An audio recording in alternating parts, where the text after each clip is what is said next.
আলহামদুলিল্লাহ আলহামদুলিল্লাহ। প্রথম মানুষ একবার জোরে আমরা বলি, এজন্যই বলতেছি, শুকর আদায় করতেছি যে আল্লাহ রাব্বুল আলামিন আমাদেরকে যে অবস্থায় রেখেছেন সবাই মুত্তাকিদের সাথে কালিমাতুশ শুকর আদায় করে আলহামদুলিল্লাহ আলহামদুলিল্লাহ। আমরা যেভাবে আছি, সুস্থ আছি, ভালো আছি, সুখে আছি। 3 নম্বর নসিহত আল্লাহ রাসূল বলেন, ওয়া আহসিন ইলা যালিকা তাকুন মুমিনা। আল্লাহ রাসূল সাহাবায়ে কেরামদেরকে সামনে রেখে বলেন এবং ভবিষ্যৎ অনাগত সব উম্মতের দিকে দৃষ্টি আকর্ষণ করে বলেন, হে আমার উম্মতেরা, ওয়া আহসিন ইলা যালিকা তাকুন মুমিনা। তোমার প্রতিবেশী, পাড়া প্রতিবেশী যারা আছে তাদের সাথে সৎ আচরণ করো, তাদের সাথে ভালো ব্যবহার করো। এই নসিহতগুলো রাসূল করতেছিলেন আর ব্যাখ্যা দিতেছেন। তখন এক ব্যক্তি, এক সাহাবী আল্লাহ রাসূলের কাছে জিজ্ঞেস করে, ইয়া রাসূলুল্লাহ, আমার কাছে যেমন করেন আমি একদিন ভালো কিছু রান্না করেছি আমার ঘরের মধ্যে, এখন দেখা যায় পাড়া প্রতিবেশীদের যদি খবর নিতে হয় তাহলে তাদের সাথে শুধু সৎ আচরণ করতে হয়। আল্লাহ রাসূল নসিহত করতেছিলেন যে তুমি যদি ভালো কিছু খাও তাহলে তোমার পাড়া প্রতিবেশীকে তোমার সাথে শামিল রাখিও। তখন আল্লাহ রাসূলের সাহাবী জিজ্ঞেস করলেন, ইয়া রাসূলুল্লাহ, আমি এখন দরিদ্র মানুষ, এখন একদিন আমি যদি ভালো খাই, ভালো কিছু রান্না করি, তাহলে পাড়া প্রতিবেশীর মানুষ তো অনেক মানুষ, তাহলে তাদেরকে কিভাবে আমি বিতরণ করবো তাদের মধ্যে? আল্লাহ রাসূল বলেন, তোমার পাড়া প্রতিবেশীর হক তোমার উপরে আছে। এজন্য তুমি যদি ভালো কিছু খাও তাহলে শেষে যে অংশটা রইবে, এই অবশিষ্ট অংশটার মধ্যে পানি ঢেলে দিয়ে হালকা গরম করে তাদের সাথে বিতরণ করিও, যাতে করে তারা অন্ততপক্ষে ভালো হয়, কিছু জুলও খেতে পারে। তখন বুঝেন পাড়া প্রতিবেশীর হক কতটুকু আল্লাহ রাসূল। অথচ আমরা দেখা যায় পাড়া প্রতিবেশীদের দূরের কথা, আমাদের আপন ভাই, আমাদের আপন বোন, এমনকি আমার আত্মীয় স্বজন, রক্তের সম্পর্ক যারা আছে, ওরা অনাহারে মারা যায়, অনাহারে কষ্টের মধ্যে জীবনযাপন করে। অথচ আমি সুখের মধ্যে আছি, অথচ আমার টাকা পয়সার কোনো কিছুর অভাব নাই, অথচ আমার ভাই না খেয়ে আছে, আমার বোন না খেয়ে আছে, আমার ভাই, আমার বোন, আমার ভাতিজা ভাতিজি, বান্ধা বান্ধি ওরা না করে আছে, তাদের কাপড় নাই, জামা নাই, অথচ আমি বুক বিলাসের মধ্যে আছি, অথচ তাদের দিকে খেয়াল করি না। অথচ রাসূল বলেন, তোমার তো আত্মীয়তার সম্পর্কের সাথে তো তুমি অবশ্যই তাদেরকে তুমি দিবা, তাদের হক আছে। শুধু তাই নয়, তুমি পাড়া প্রতিবেশীদের সাথে সদাচরণ করবা। যদি বাজারে টুকরা মাংস খাও, তাদেরকে শামিল রাখতে হবে। আল্লাহ রাসূল বলেন, যদি তুমি তাদের সাথে এইভাবে তাদের খবর নাও, সৎ আচরণ করো, তাহলে আল্লাহ রাসূল বলেন, ওয়াসিন ইলা যালিকা তাকুন মুমিনা। তুমি হবে গোটা মানব জাতির মধ্যে শ্রেষ্ঠ মুমিন। মুমিন হতে হলে শুধুমাত্র নামাজ পূজা দ্বারা মুমিন হওয়া যাবে না। পাড়া প্রতিবেশীর হক আছে, তাদের সাথে ভালো আচরণ করতে হবে। সময়ের সঙ্গে এজন্য নসিহত পাঁচটা কথা সংক্ষেপে শেষ করে দিচ্ছি। যেমন 4 নম্বর নসিহত আল্লাহ রাসূল করেন, ওয়াহিদ বাইন নাস মা তুহিব্বু লিনাফসিকা তাকুন মুসলিমা। আল্লাহ রাসূল নসিহত করেন, হে আবু হুরায়রা এবং সামনে যত সাহাবায়ে কেরাম আছে তাদেরকে নসিহত করেন। এবং শুধু আমাদের জন্য নসিহত করেন, যেহেতু আমরা এই নবীর উম্মত, রাসূল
বেশি হাসো না, ওলা তুকসিরিদ দেখা বাইনা কাসরাতুদ দেখি তুমিতুল কালব। যদি বেশি করে হাসো তাহলে তোমার অন্তর শক্ত হয়ে যাবে, তোমার দিল শক্ত হয়ে যাবে, আমলের লজ্জত তোমার মধ্যে আসবে না, তোমার আমল করতে ভালো লাগবে না। এজন্য আল্লাহ রাসূল বলেন ওলা তুকসিরিদ দেখা বাইনা কাসরাতুদ দেখি তুমিতুল কালব। তুমি বেশি বেশি করে কাঁদো। কাঁদবা কিভাবে? তোমার আল্লাহর ভয়ে তুমি কাঁদো, তুমি আল্লাহর ভয়ে তুমি নামাজের মধ্যে যায়, নামাজের মধ্যে সিজদারত অবস্থায়, রুকুরত অবস্থায়, কিয়ামরত অবস্থায় তুমি চোখের পানি ফেলাও, আল্লাহর কাছে কান্নাকাটি করো। এমনকি তোমার তো এই জিন্দগি শেষ, তোমার এই জিন্দগি তো চিরস্থায়ী নয়, তুমি তো একদিন মৃত্যুবরণ করতে হবে, তুমি তো কবরের জিন্দগিতে যেতে হবে, আলামের জগতে তুমি তো যেতে হবে, এমনকি তুমি তো ফুলসিরাত বাড়ি দিতে হবে, তুমি হাসরের ময়দানে দাঁড়াইতে হবে, তুমি আল্লাহর সামনে হিসাব নিকাশ, জিন্দগির পুরা হিসাব নিকাশ আল্লাহর সামনে পেশ করতে হবে, এমনকি সব অন্যায়ের জবাবদিহিতা করতে হবে। এইগুলা তোমার অন্তরের মধ্যে চিন্তা ভাবনা করো, আর আল্লাহর কাছে তুমি কান্না করো। ওলা তুকসিরিদ দেখা ফাইন্না কাসরাতুদ দেখি তুমিতুল কালব।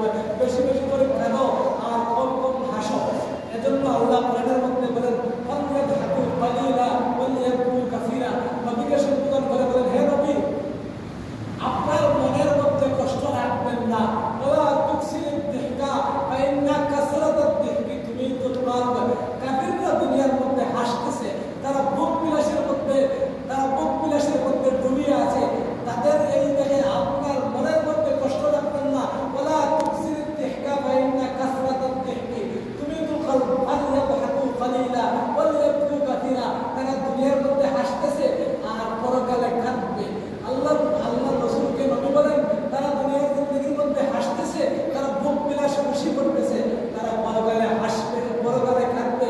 এজন্য আল্লাহ রাব্বুল আলামিনের কাছে আমরা সর্বদা ফরিয়াদ করি, আল্লাহ রাব্বুল আলামিন যাতে আমাদেরকে এই পাঁচটা নসিহত আমাদের মধ্যেও আমরাও যাতে এই পাঁচটা নসিহতের উপর আমল করতে পারি। এই পাঁচটা নসিহত আমি আবারও বলছি যাতে করে আমরা এগুলোর প্রতি আমল করি। সারাদিন যদি বয়ান করি আর চিল্লাই, আর যদি সাথে করিয়া একটা কথা যদি আপনি বাড়ি পর্যন্ত নিয়ে না যেতে পারেন, একটার উপর যদি আমল না করতে পারেন, তাইলে তো এইগুলা ঘরের মধ্যে বসিয়া চিল্লাতে দেয়া কোনো প্রয়োজন না। এজন্য আমিও আমলের নিয়তে বলতেছি, আপনারাও আমলের নিয়তে শুনবেন। যেমন প্রথম নম্বর যে নসিহতটা বলছিলাম যে হারাম থেকে বাঁচানো, নিজেকে হারাম থেকে বাঁচানো, যেমন সুদ, ঘুষ, মদ, জুয়া, এমনকি অন্যের হক নষ্ট করা, অন্যের জমির আইন টেনে টেনে নিজের দখল করা, যত ধরনের এমনকি মিথ্যাচার এবং চুগলখড়ি, এমনকি আপনার মুনাফিকি, এই সমস্ত যতটুকু হারাম আছে, হারামের ব্যাখ্যা বিশ্লেষণ দিতে গেলে অনেক লম্বা সময়ের দরকার। এজন্য যত ধরনের হারাম আছে আমরা যতটুকু জানি, আমরা তো মোটামুটি সবগুলা জানি। সুদ, ঘুষ এগুলো তো হারাম, এমনকি মিথ্যা কথা বলাও তো হারাম, মুনাফিকি করা হারাম, মানুষের ক্ষতি করা হারাম, অন্যের সম্পদ আত্মসাৎ করা হারাম, অন্যের হক নষ্ট করা হারাম, অন্যকে কষ্ট দিয়ে কথা বলা, অন্যকে অন্যায়ভাবে গালি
যিহকা ফাইন্না কাসরাতাদ যিহকি তুমিতুল কলব, বেশি বেশি করে কাঁদো, আল্লাহর ভয়ে কাঁদো। এবং হাসর ফুলসিরাত মিজান, হাসরের ময়দান, জান্নাত জাহান্নামের ভয়ে তুমি নিজেকে কাঁদো যায় নামাজের মধ্যে বসিয়া। এমনকি তুমি সিজদার মধ্যে রুকুরত অবস্থায় আল্লাহর ভয়ে কান্না করো যে আমি হাসরের ময়দানে কে জবাব দিব? আমার 60 বছরের জিন্দেগি, আমার 30 বছরের জিন্দেগি, আমার 25 বছরের জিন্দেগি, আমি এই অতীতের জিন্দেগির মধ্যে কতটুকু গুনাহ করলাম, কতটুকু ফাসক নামাজ পড়লাম, কতদিন ফাসক নামাজ পড়লাম, কত নামাজ ছাড়লাম, কতদিন মিথ্যা কথা বললাম, কত মুনাফিকি করলাম, কত চুগলখড়ি করলাম, কত মানুষের হক নষ্ট করলাম, কত চুরি করলাম, ডাকাতি করলাম, হারামাদি করলাম, মানুষের সাথে খারাপ আচরণ করলাম, এইগুলো যা কিছু করলাম, এইগুলোর উপর নিজেকে চিন্তা করো অতীতের জিন্দেগি যে আমি এইগুলোর জবাব কি দিব দাঁড়াইয়া। আসল ময়দানে লক্ষ লক্ষ কোটি কোটি মানুষ থাকবে, সবার সামনে আমি আসামির কাঠ ধরায় দাঁড়াইয়া জবাবদিহিতা করতে হবে। এইগুলোর ভয় অন্তরের মধ্যে জাগাও, আর অন্তরের মধ্যে অন্তরকে জাগ্রত বানাও আল্লাহর দিকে। আর এইগুলা নিয়ে অন্তরের মধ্যে ভাবিয়া অন্তরের মধ্যে রাখি আল্লাহর ভয়ে কাঁদো, আর কম কম হাসো। আর বেশি হাসলে কি ক্ষতি হয়? আমরা তো অনেকে বলি, যেমন অনেক সাহিত্যিক, বর্তমান যুগে অনেক সাহিত্যিক অনেক কবি বাহিনী হয়েছে যে অনেকে বলে আমরা অন্যের মধ্যে থেকে বেশি করে হাসো, নিজের মন প্রশান্ত রাখো। আসলে বেশি করে হাসলে অন্তর শক্ত হয়, দিলটা শক্ত হয়ে যায়,